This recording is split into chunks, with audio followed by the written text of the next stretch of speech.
There's a new book out. It's called It Started with a Turtle. And in the foreword, Dana Gould describes the author as having packed more living into his one life than Forrest Gump. Well, the book is written by our friend, Dr. Kevin Fitzgerald. It's an autobiography, but it's much, much more.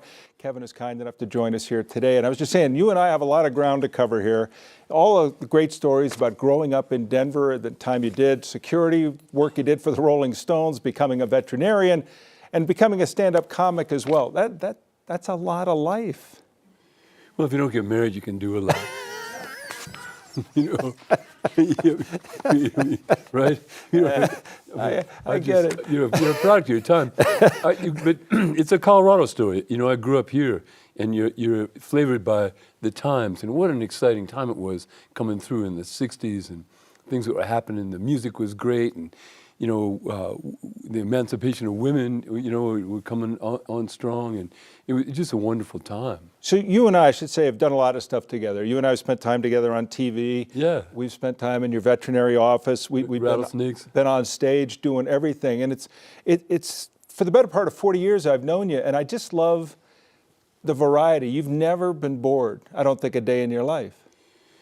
Well, if you're bored, it means you're boring, you know? I mean, there's no reason to be bored. Look at all the things we have.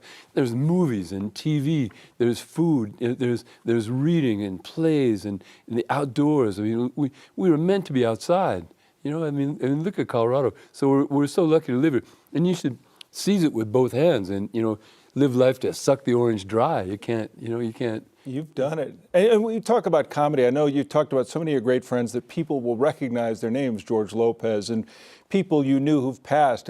Great pictures we have to share with you and Joan Rivers, you and the great Norm Macdonald. And the comic life, it's funny because Dana Gould writes about this. A lot of them had no idea that you were actually a veterinarian as well. No, they thought it was a scam, but our lives aren't one-dimensional. You can do different things. You know, we can do stand-up, or we can do...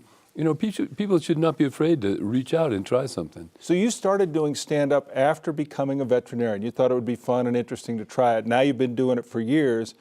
But when you transitioned from working security, like for the Pony Express of the old Broncos cheerleading squad back in the day, and when you worked as a bouncer for the Rolling Stones, and when you decided or were deciding to become a veterinarian, it was actually Keith Richards who gave you life advice. And I don't think many people think of him as a great, you know, a beacon, as a guy to tell you what to do with your life.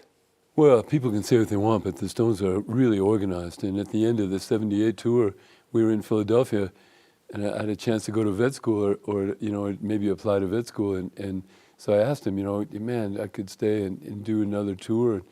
And he's like, oh, this isn't going to last forever. We're going to be like the flavor of the month. I don't think they ever dreamed they'd still be playing. and he said, go to school.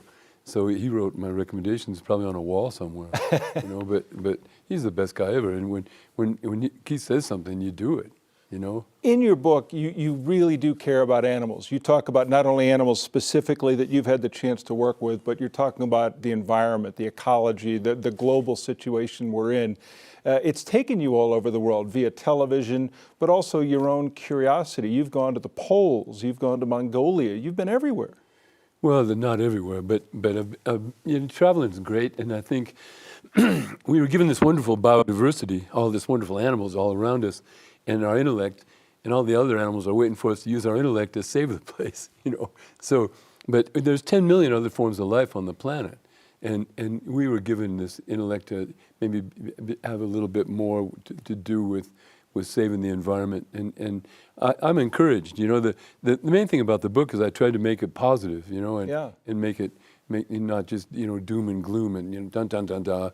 And there's enough of that, but there's positive things, and there's people doing things about, you know, the environment and conservation. So the first part, just growing up Irish Catholic in Denver in the '50s, then boxing and bouncing with bands, and then veterinary stories, and then stand-up, and then the last part, the most important part really, is the conservation and the trips. It's terrific. You're a positive life force, and it's got everyone in it, from people we don't know, like Molly Feinberg, to people we knew, like Barry Fay and Keith Richards.